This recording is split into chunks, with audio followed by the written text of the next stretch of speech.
What does longevity and aging mean to you? That's an excellent question. What I think it means is just delaying morbidity and mortality. Right now, if you ask any normal physician or normal person, that you start getting old, you start getting diseases of aging, and ultimately you are frail and then you die. Of course, the alternative is falling off a cliff or getting hit by a bus, and none of those things sound all that great, right? So the idea is to stave off or to decelerate the process of aging, to give us the opportunity to do all of the things that we really like to do as long as possible. So to me, it's really not necessarily about longevity. It's more about elongating your health span so you can go do those crazy wackadoodle things that you wanted to do as long as you possibly can do them. Welcome, everyone, to another episode of Executive Health and Life. I'm your host, Julian Hayes II. And as I always like to say, back with another fascinating guest talking about some interesting things. And so my guest today opens up her second book with a quote from Stephen Hawking, which I loved, which states that I'm not afraid of death, but I'm in no hurry to die. I have so much I want to do it first. And this is a great way to think about aging and longevity. A lot of times people think about you just want to live a long time just to live a long time, or that you're afraid of dying or whatnot. But to me, it's all about adventures and experiences and being the best that you can be as long as you can be. And so a little background on my guest is that she's the Chief of Pediatric Anesthesia at the DiMaggio Children's Hospital. She's an athlete. She runs, she swims, she rock climbs around this busy hospital schedule. And if that's not enough, determined to enjoy her physical activity and to keep being in her 30s and an athlete, she decided to carry out another hobby, which is to really learn about aging and really do an extensive review of the scientific literature to better understand our bodies and to help all of us better understand our bodies. So this has led to her publishing 2 books, which are quite thorough, but very informative. Lastly, she applied to a NASA mission. Unfortunately, she was not accepted, but nevertheless, I appreciate the effort. I am speaking with none other than Dr. Sandra Kaufmann. How are you doing today, Sandra? I am doing great, and I'm looking forward to our conversation. Well, I appreciate that. One thing that I have to know is what inspired you to pick the specialty that you chose? Actually, it's sort of by default. I'm an anesthesiologist because it sounds really silly. I wanted to be a neurosurgeon. My dad said that's crazy. Neurosurgeons are nuts. You should be a general surgeon. So I spent a year doing general surgery, and I thought it was very inelegant. So then I applied to be a neurosurgeon, and I did that for a year. And I decided that the outcomes were absolutely terrible. I mean, it's really fun to go poking around in people's brains, taking out a tumor or two, whatever. But then I thought, what can I actually do to make a difference? And I ended up being an anesthesiologist because I like the way drugs affect the body. I like the way the body sort of metabolizes drugs. And that sort of led me down the wormhole to understanding longevity, because a lot of longevity is pharmacology and pharmacobiology. So that's sort of how I got to where I am. Speaking of pharmacology, I wish we had your explanations, the way you explained it in your book, compared to the pharmacology I was taught in school. It was a lot. My pharmacology was not that good for me, but I like the way you explained it. It was a lot. For some reason, the detail that you explained it, maybe it was because it's more in a story format, that I tend to grasp it a little more. So in case you need another hobby, I think you could probably teach that as well. Oh, good. Yeah, I'll put that on my list. Yes, yes, absolutely. No, but I think you're absolutely right. We understand things by stories, and if you can create a story out of something, it's understandable and it's memorable, and you'll never forget it. So I do like to treat molecules like people and give them relationships and personalities, because I find it vastly entertaining to do it. And I'm curious, what does professors wouldn't agree with that, but it is what it is. Probably not. What does longevity and aging mean to you? That's an excellent question. What I think it means is just delaying morbidity and mortality. Right now, if you ask any normal physician or normal person, that you start getting old, you start getting diseases of aging, and ultimately you are frail and then you die. Of course, the alternative is falling off a cliff or getting hit by a bus, and none of those things sound all that great, right? So the idea is to stave off or to decelerate the process of aging, to give us the opportunity to do all of the things that we really like to do as long as possible. So to me, it's really not necessarily about longevity. It's more about elongating your health span so you can go do those crazy wackadoodle things that you wanted to do as long as you possibly can do them. So that's what it is for me. I like that. I think a lot of times we overcomplicate when you hear the word longevity or aging or all that stuff. But it really just boils down to I want to keep enjoying life even as I take more trips around the sun. That is exactly right. And it's really funny because people think, oh, well, this is crazy stuff that you're doing. It's wackadoodle. I'm just going to stick with the normal stuff. But we know what happens to the normal stuff, right? There's death tables at insurance places. We know that by the age of 60, 65, 70, you're going to get cancer. You're going to get cardiovascular disease. You're going to not sleep well. You're going to need glasses. All of these things have been tried out for, millennia, for a zillion years. So the alternative is just to try to make it better. And we can make it better. We don't have all the answers yet, but we can certainly be way better off than we would be if we weren't into longevity. Absolutely. And I think a great place to start with that is for the reason, why do we age? That's a huge question. And depending on who you talk to, you probably get a bunch of different answers. But I like the way that you broke that down, is that we have some core tenets of aging. Right. So I started life as a cell biologist before I went to med school. And so I'm obsessed with the cell. And people sometimes think about aging in terms of systems, right? Your immune system versus your heart versus your lungs. But I am cell-based. So everything that I talk about is sort of comes from the cell. And after analyzing a zillion articles and bench research, I decided that you could sort of arrange all of the reasons that your cells age into 7 big piles. And I created what I call the 7 tenets of aging. And this is where it's going to get really sort of scientifically boring and people be like, oh my God, here we go. But I'm happy to run through them. But Let's run through them. All right. So tenet 1 is called DNA alterations. And these are the things that go wrong in your DNA, specifically in every cell, because almost all cells have DNA. This is telomere shortening. Most people have heard about that. Of course, every time a cell replicates, it gets shorter. Also gets shorter under oxidative stress and glycation and that sort of thing. But that's a big problem. Secondly, in this category is epigenetic modification. You have, I call them decorations, but really they're methyl groups, phosphate groups, acetyl groups that sit on top of your DNA or your histones, which is what your DNA is wrapped around. And these change over the course of time, and they sort of determine how well or how not well you age. And epigenetic modification is why identical twins look less and less alike as you get older. So it's not your genetics per se, it's your epigenetics. So that's important. And then the last thing in the DNA category is structural integrity of your DNA.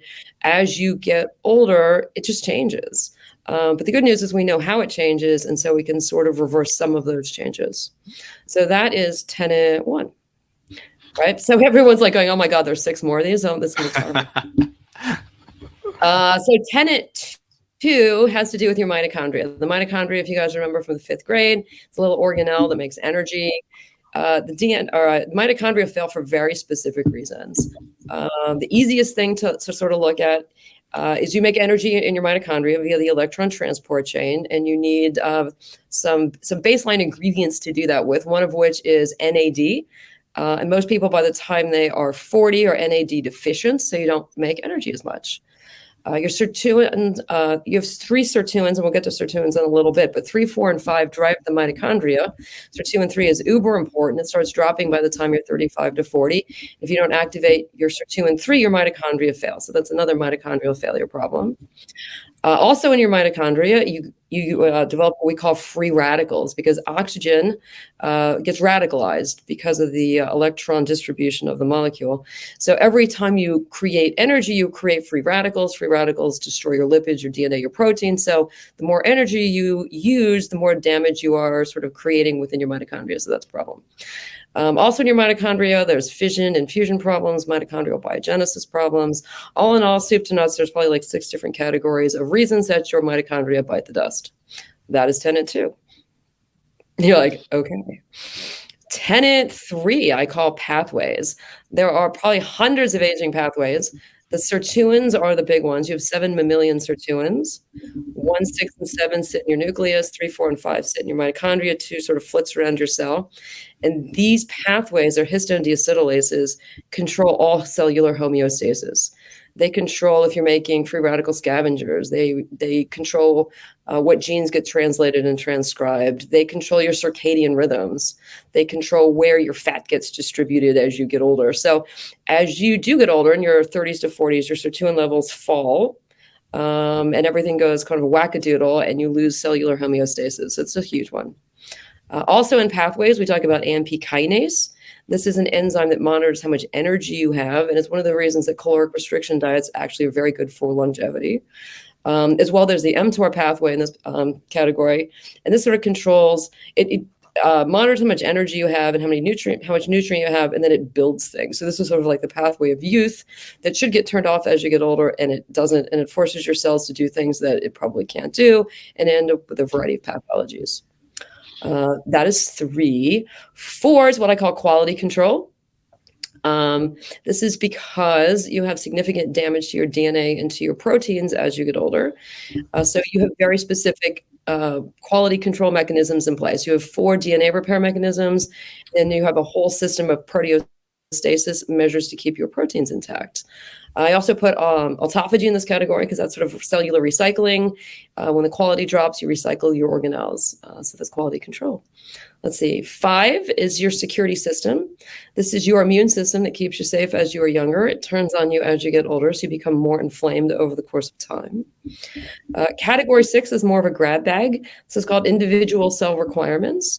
This is the idea that a stem cell and its niche we need to sort of nourish and take care of versus a senescent cell or things we need to get rid of.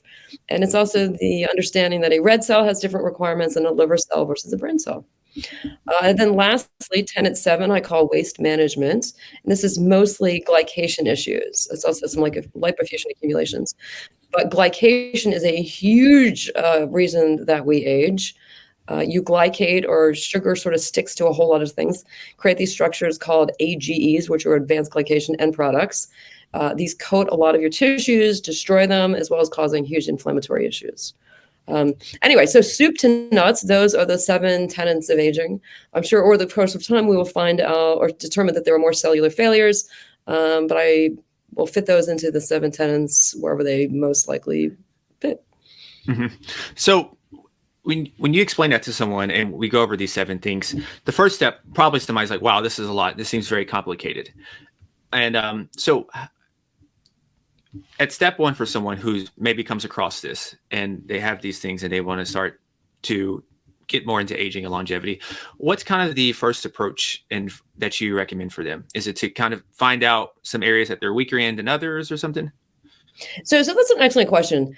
I sort of blow through these things and people go, and they get like that, like, sort of shady look in their eyes, like they have no idea what I'm talking about. They're like, okay, what do I do? Right? That's what people really want to know. What do I want? What do we do?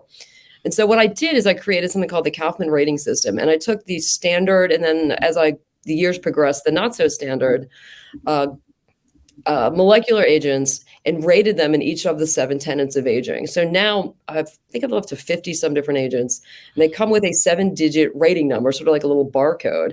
And so when people want to figure out what they should take, it's all a mathematical algorithm. So people don't actually have to understand all of the categories. All I have to do is understand that numbers are good, right? So I had these on my website. They're huge, giant charts of numbers and suggestions and algorithms and all that sort of thing. Inevitably, people always just want to be spoon-fed stuff. So what always happened is I'd give them, a ton of information. Then they would say, yeah, now what do I do? So I created something called the panacea. And the only reason it's called the panacea is the letters consistently, like, it sort of starts to spell the panacea and then falls off. So not all of the letters are there. But the idea is that I took the top 5 or 6 agents that would cover all of the tenets of aging and made it easy for people. So the P in panacea stands for pteristilbene, and it's interchangeable with resveratrol.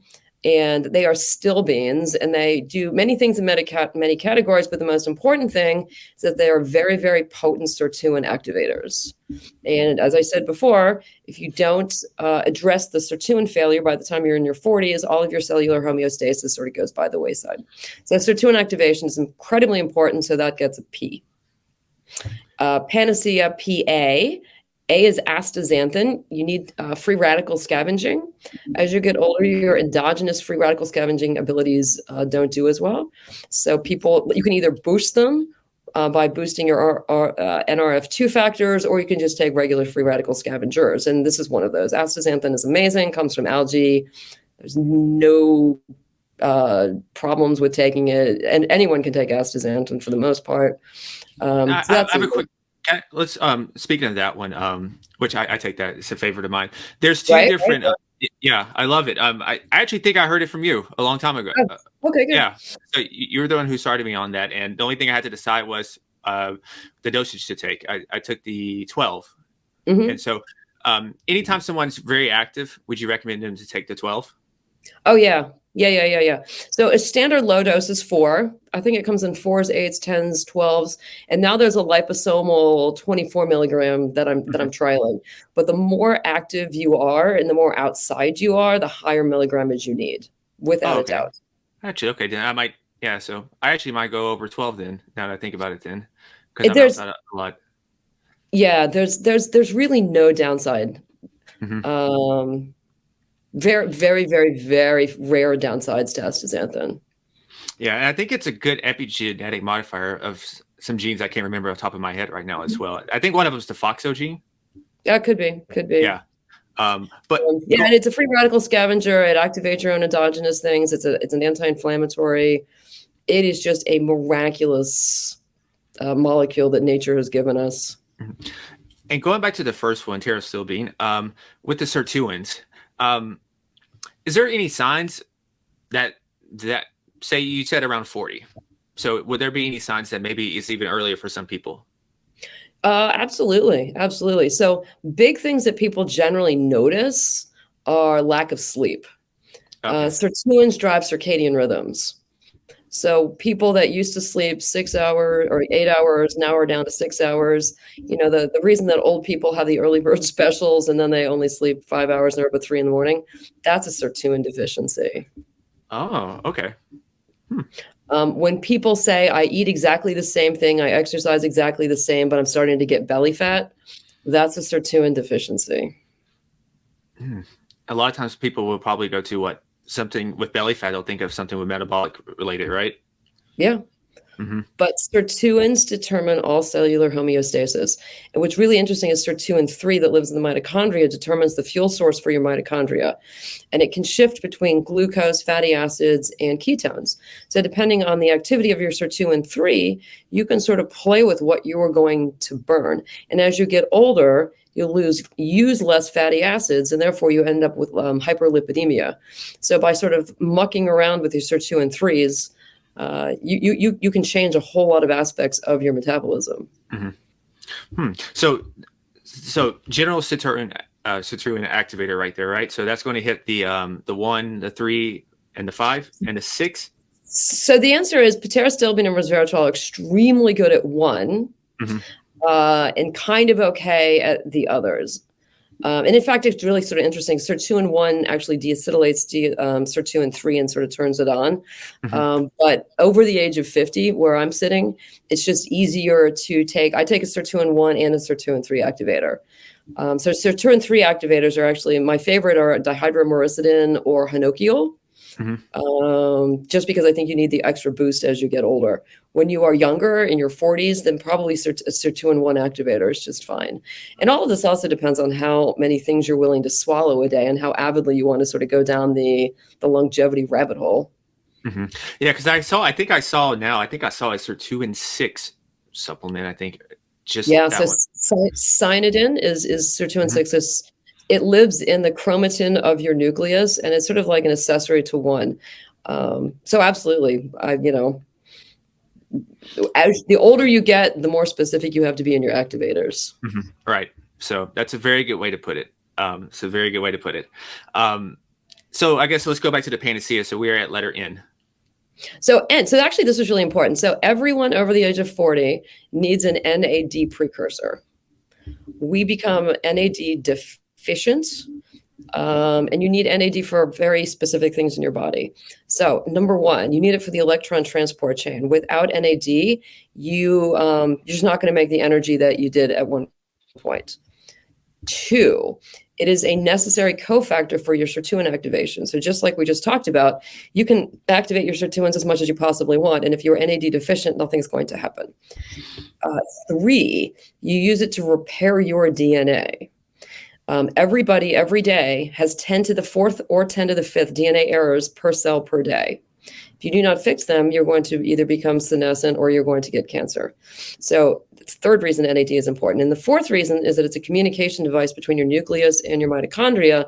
It sort of tells your body what your cell, what you're going to do. So as you get older and you are NAD deficient, a lot of things don't work very well. So it's absolutely pertinent. The question then is how do you, or what precursor do you take? At the moment, in terms of oral supplementation, your choices are nicotinamide riboside or nicotinamide mononucleotide. There's sort of a raging war about that at the moment. And then there's also IV versions, there's patches, there's nasal sprays, there's all sorts of ways. There's an escalating war for people to buy their different brands because everyone knows you really need to have something going into you. Yeah, it's one of the hottest things on the market right now in terms of it's so many different things coming up, and yeah, it's interesting. I mean, for the great, I think it's good, but then also it's probably confusing to the general person who's hears about it, and then they're like, I don't know which one to do, and I think they're pretty close. I tend, I guess, to use NMN right now. I will tell you that you're 36. 30. I just turned 37. You probably are not all of that terribly deficient, so don't go nuts. No, I didn't go nuts. It's very low. Okay. Yeah. Obviously, life is a bell-shaped curve. So generally speaking, by the time you hit 40, you're going to start becoming deficient. Mm-hmm. At 37, you're like, yeah, maybe a little bit. Don't kill yourself. Don't spend a ton of money until you actually sort of have to. Yeah, that's kind of what I do. When I hear about this, I look into things like astaxanthin, right? That's something that's everyone, no matter the age, is beneficial. And then, like you said, as you get older, that's when you start adding those things. So, and I think that's a great way, as we're going through this now, is that how people can kind of put together if that you come across so many different supplements, so many different compounds that you can use, so many different, like if you think about how can I improve my cardiovascular system, there's probably 20 things that we can easily name off the top of our head. So how do you choose which one? And so that's where you think of the bio-individuality, you think about your age, your lifestyle circumstances, et cetera, et cetera. Absolutely. Yep. Lots of variables.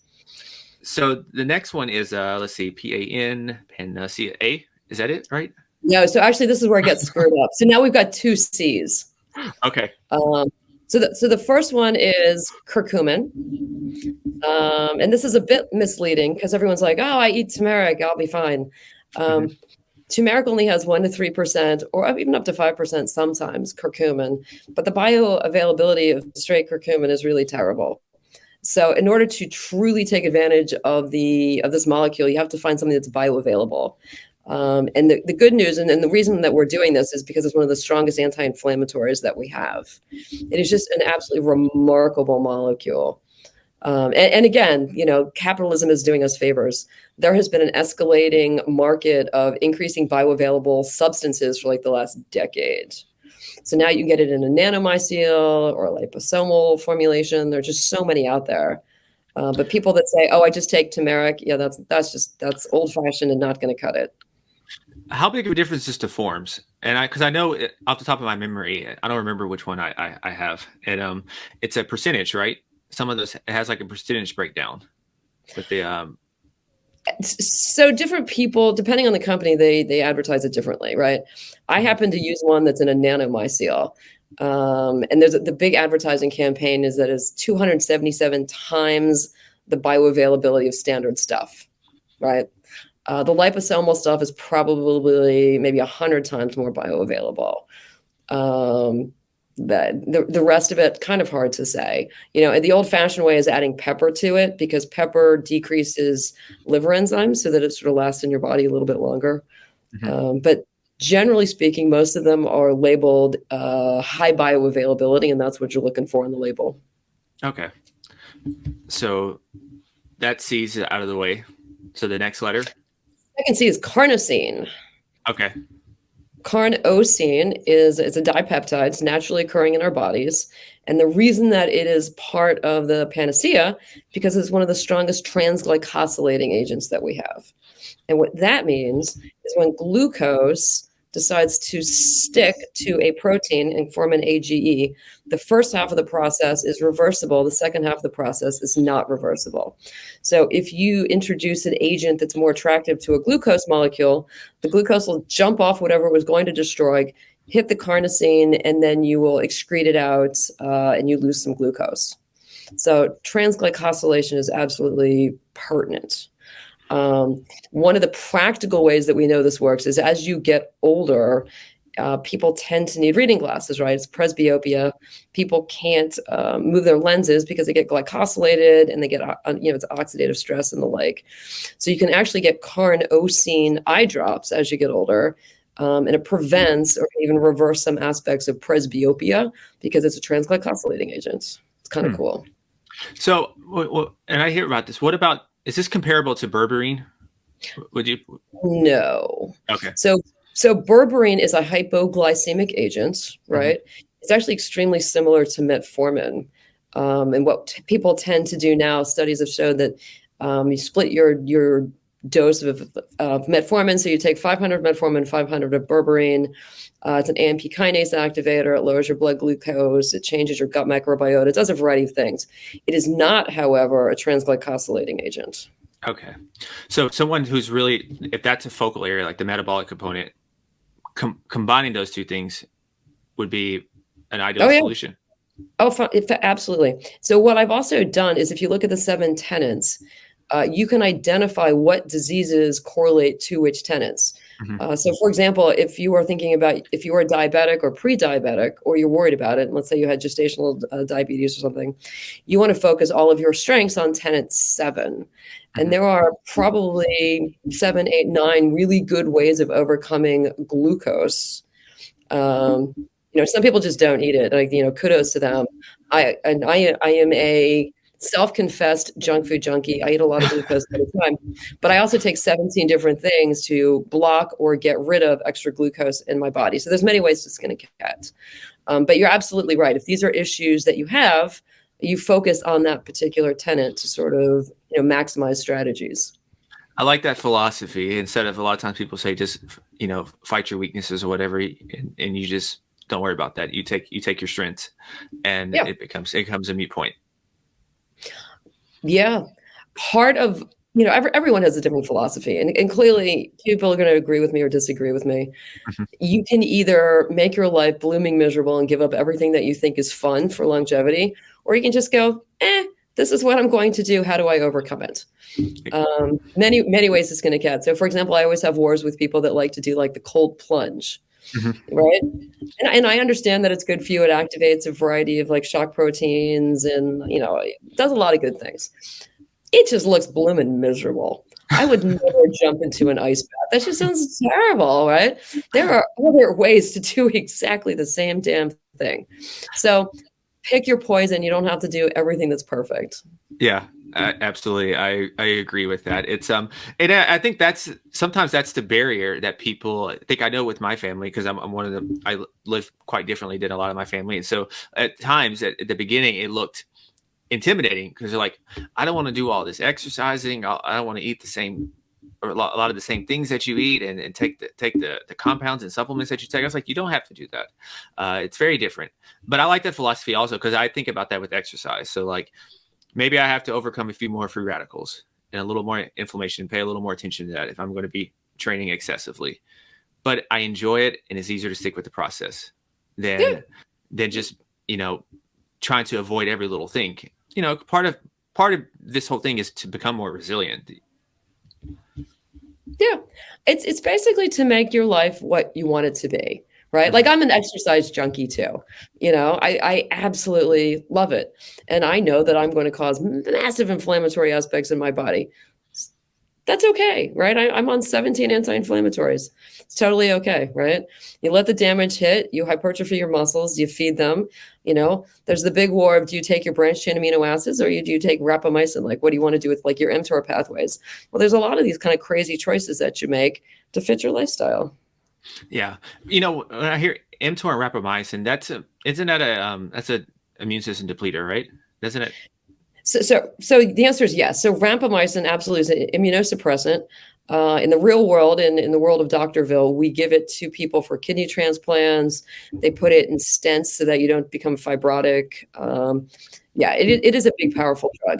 However, people are using it off-label as an mTOR inhibitor to try to, by turning mTOR off, a lot of laboratory animals do significantly better. It definitely can help, but I have serious concerns about it. So I'm sort of an anti-rapamycin person until they come up with more specific rapalogs. I think it's sort of a bad idea at this moment, but who's to say?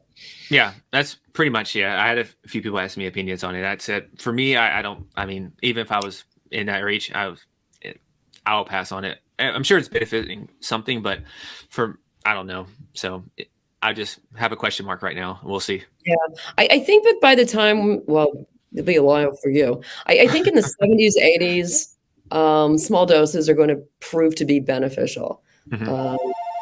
On the other hand, I definitely am waiting for the rapalogs. That there's a difference between torch 1 and torch 2, and I think we need to be more specific about what we are inhibiting. But Right. The future is coming, so we'll see what happens. Exactly. So, okay, it's panacea? Is there A at the end, right? Am I spelling? So when people go, really only five, then I throw in EGCG, which is the Okay. active ingredient in green tea, because it is an extremely powerful epigenetic modifier. People love green tea. Personally, I think it tastes terrible, but pills don't taste like anything, so I love green tea. I like tea, and I'm willing to make that switch, but I'm thinking that it's going to take a lot of green tea in a day to get what I can get in a capsule. So a normal cup of green tea has about 40 milligrams, and a capsule has 400 milligrams. Okay. So yeah, unless you want to drink 10 glasses, you're sort of behind the 8 ball. Yeah. Nope. Capsule it is. Capsules, I love capsules. Yeah. And I'm capsule is. experimenting. I'm trying to convert all of my intake to liposomal. So I just bought a liposomal version, thinking that I can take a little bit less and have better bioavailability. So we'll see. I'm trialing things. Well, that's good. And so let's see. We have anything else after that? So that's the panacea. I have found that in general, people say, where do I start? I can take 5 or 6 things. You throw too much at people, they kind of wig out. So that is the best place to start as far as oral supplementation, I think, is considered. Other people may have other ideas. There are basics. However, most people should be on some sort of a multivitamin. Most people are micronutrient deficient by the time they get to be 45 or 50. The omegas are important. There's a whole lot of variety of little things that are important. But then after that, then it's a matter of what do you want to target and how aggressive do you want to be? I'm on 70 different things a day, and that sort of wigs people out. But then there are people that are on 100, and they think that I'm a wuss ass. So it just sort of depends on how aggressively people want to look at longevity. I'm going to share that clip with some friends who think I take too much. Yeah, be my guest. Yeah. Yeah. Yeah. So I guess somebody's wondering, okay, is it just memory now? Or did you have to have a schedule, or is it just root memory now? It's actually it's geographically located. There's the morning stash that sits on the windowsill in the kitchen. There's the mid-morning drug pile that I actually carry in my handbag because I don't know where I'm going to be all the time. And that's my real pharmaceutical pile. And then there's a lunch pile I have a stack, so I have the little containers, and I bring that to work every day. And then there are a few more things that I take at night. So it's just geographically located. Okay. Yeah. I think it's not as difficult as most people think. It's really not. It's not. You don't sit there and obsess about what every little thing is every time you take it. You end up with a little cocktail dish of your nutrients that you take out at lunch or breakfast, and you just sort of consume them, and it's not really a big deal at all. Yeah, and I think it's also, for me, when I was first getting started, it's you do it a little bit, and then you start to feel a certain kind of way. You start to feel better, perhaps, and it's easier to stick to it because you're building momentum with it and everything. It's like any new habit. Oh, without a doubt, and it's sort of funny when I don't do it. I feel somehow empty, and then realizing people be like, "Oh, you're psychologically dependent," and I probably am. But I will tell you that when you go on vacation, you can't really take 70 things with you all the time, right? So then you have to pick and choose, and it's like picking your favorite children. It's kind of painful. And I haven't been on a crazy adventure since COVID, but I used to go on some massively crazy adventures, and you can't take 70 things. And I can tell you that after about 6 or 7 days of not taking a variety of things, you're really dragging. You can significantly feel the difference. Okay. So as we get ready to kind of wrap this up here, let's go back. Let's do specific a few areas. So when I think about the like skin aging and supplements and compounds for skin aging, astaxanthin, I don't know. As I was researching it, it's also supposed to be like a internal sunscreen, as I say in quotations. I don't know how strong that is. Is that strong enough to where someone probably could do without sunscreen? Right. So as a physician, I can never recommend that people don't use sunscreen, right? That's kind of like the Hippocratic Oath, and it's whatever. That Oh being yeah. said, I live in Miami. I am uber pale. My children are uber pale. We rarely use sunscreen. We take a lot of astaxanthin. It is the most stolen bottle from the windowsill that we have, because the kids are like, oh, I'm going out on the boat with my friends, and they swipe the bottle. So I generally have 2 or 3 of them sitting there. I think that all of my kids' friends are actually on astaxanthin at this point, because it's Miami. We have people of every color, creed, nationality, tone of beige, and even the blackest of black, they love the astaxanthin. It is really, really astounding. It protects everybody's skin. So when my kids don't take it, we look like lobsters, and I think everyone sort of like just benefits from their learning process. That's an awesome testimonial, but I mean that's the power of the compound, which it's unfortunate it's not. I don't think it's that popular still. It baffles me. It really, although I was at an aging conference, it was a smaller one, sort of a private sort of gig, 35, 50 people. And we were asking like who takes what. And by far, of course, everyone put their hand up with some sort of NAD precursor. Second most popular was astaxanthin. Oh, okay. So it's catching on in the longevity world. It really is. Well, good, because not to beat a dead horse, but it does so many different things. When you actually, if you just do a quick Google search, you'll see that this thing does so many things. Yeah, it's effective, and there's no downside. Yeah. So I guess that's probably, if you're thinking about what else would you say with skin, or you think that's it? So skin is interesting, because skin is sort of, I mean, the good news about skin is that you can put stuff topically, and you can also put stuff systemically, right? But at the same time, it also gets damaged systemically and topically. So, it's both an opportunity and a problem. So many things are helpful for your skin. I think collagen is very important. I think hyaluronidase is very important. I'm a huge believer in Gotu Kola, or it's Asiatica Centella Asiatica rather. Just amazing things are activating your fibroblasts. I use TA65 topically every other day, trying to increase, at least stabilize my telomerase length in my skin. I'm constantly slathering stuff all over myself. But the good news is, we have good skin absorption as long as you sort of use the transdermal stuff. In terms of orally, your skin cells are going to be the same as the rest of your cells. So as long as you are reasonably healthy everywhere, your skin cells are going to do just fine. Okay. So I'm kind of hearing that for most people, probably transdermally is probably going to be it. Right. So what's interesting, so there's the dermal epidermal junction. So on the top is the epidermis, below is the dermis, right? So it's like, I always talk about it as if it's a birthday cake. In between, there's a layer. If you can sort of picture the frosting of a birthday cake.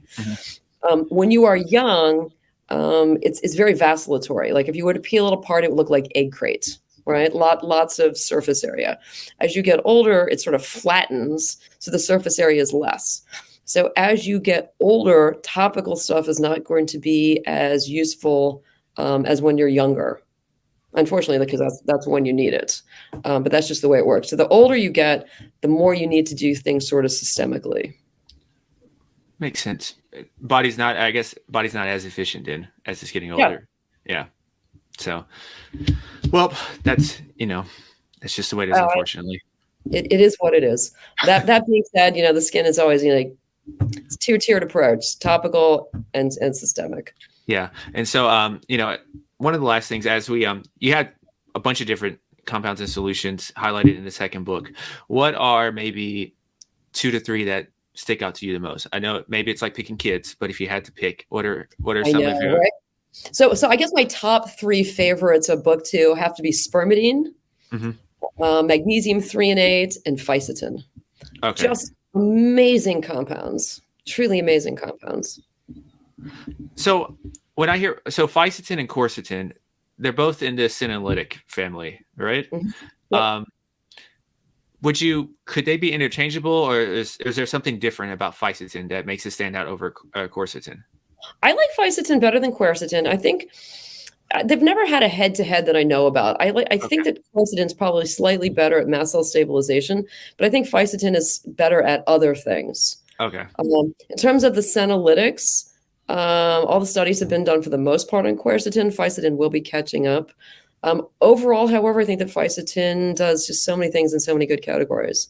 And then in terms of the senolytic therapies, I tend to rotate them.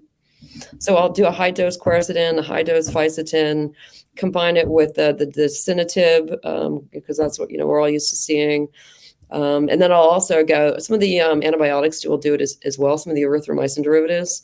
So roxithromycin is a senolytic, as well as Z-Pax, erythromycin does it. So there's a whole lot of different things you can sort of rotate through the senolytic department. Okay. I probably just haven't looked into fisetin as much because quercetin, with the mast cells and my allergies, that's probably what initially got me there. So Mhm. that's probably why. No, I know a lot of men with asthma that love quercetin. They really, really do. It tends to be a little bit better for men than women. And maybe that's why I like fisetin a little bit more. But That would be interesting if it panned out that way. That just by whatever means that men tend to gravitate toward that. But I do know with the histamines and all that the quercetin it did pretty well for me when I was taking it consistently. Which yeah, it has to be consistent. yeah, It that was my doesn't problem. really work like the Tylenol. Yeah, you have to take it consistently. Yeah. So so magthionate, do you like that mainly for that's more for the cognition, right? For the brain? Right. Well, so 60% of people on a Western diet are magnesium deficient, right? Be it, where we've grown food or how it's processed, kind of, multifactorial. So if you're going to take magnesium anyway, right, and you should, if you're deficient, it does a variety of things. It stabilizes your DNA. Obviously, it helps with muscle. It helps with a variety of things. But the only one that gets into your CNS to help with hippocampal plasticity is the magnesium threonate. So that's why it's my favorite. So as we get older and people are worried about cognitive decline, it's just a fantastic alternative. And a lot of these, some of these, like I know the magnesium threonate, it comes in a capsule, but you can also do a powder. Yeah. It doesn't matter, right? This is personal preference. Powders are disgusting. How's that for Really? personal preference? I can't stand powders. They taste terrible. People go, "Oh, I put them in my smoothie," and then your smoothie tastes like you're drinking a bag of chalk. I'm a huge capsule fan, so I get very disappointed if you can't get something in a capsule. That being said, it's obviously, whatever people gravitate towards. Yeah, see, I'm a weirdo. I can sometimes just hold my nose, and if I needed to, in a powder, I can just put it in water and drink it. If it's not good, I'm just doing it for the cause. And sometimes I'm just like, it's whatever. You're a tough man. Good for you. Oh man, so yeah, anything for the cause, right? Good for you. Yes. Yes. If it's in a capsule, it's just so much easier. It is. And so but yeah, I want to be mindful of your time and everything. And thank you. I know you had a little cold and everything, and you couldn't even tell. Well, apparently my drugs are finally working for me. And I cheated. I will tell you that I shot up with some exosomes yesterday, and it has helped tremendously. I haven't used those. So exosomes are super amazing. I like to think about longevity in terms of the longevity pyramid, right? Mhm. There are things that you do every day, and then I sort of put that in the bottom ranks of my pyramid. And then there are things you do every month or two, and then so on and so forth, with less frequency. So I use exosomes IV every month. And I just feel like it makes me feel, amazing. So I did it yesterday, and my cold it's so much better. That's awesome. Just awesome. So many toys, so many cool things out there. It's it's a very good time to be in this field in whatever aspect. Oh, it's so much fun. Oh, it's so entertaining. Yes, you turn around and there's like a new therapy, and it's just like Christmas. It's so cool. So where can listeners keep up with you? And on your third book, are you gonna do another book? I'm working on book 3. Absolutely. I try to put whatever seminars or lectures I'm going to do on Instagram, which is at Kaufmann Anti-Aging. Okay. The internet or the website is kaufmannprotocol.com. And I am actually working on with some partners to open a longevity clinic in Miami. So Awesome. we are aiming to open up February or March. I've sort of gotten harassed by people around the world, like, why can't we just come and see you? And I'm like, well, because I'm an anesthesiologist. So hopefully soon that will be an available option. Awesome. And you'll have all those good things in there, right? Absolutely. Everyone will be put on the most appropriate protocols for their age and their concomitant medical issues. Absolutely. Awesome to hear. And I will have those links in the bio, and then also links to each of the books as well. Dr. Kaufmann, thank you so much for joining me again. I really appreciated this. And I'm sure the listeners did as well. They got to go to science class, revisit high school, but didn't get also a glimpse of the future as well. So, we got a little bit of everything in this episode. So thank you again. My absolute pleasure. This is fun. And everyone else, stay awesome, be limitless, and as always, go be the CEO of your health and your life. Peace.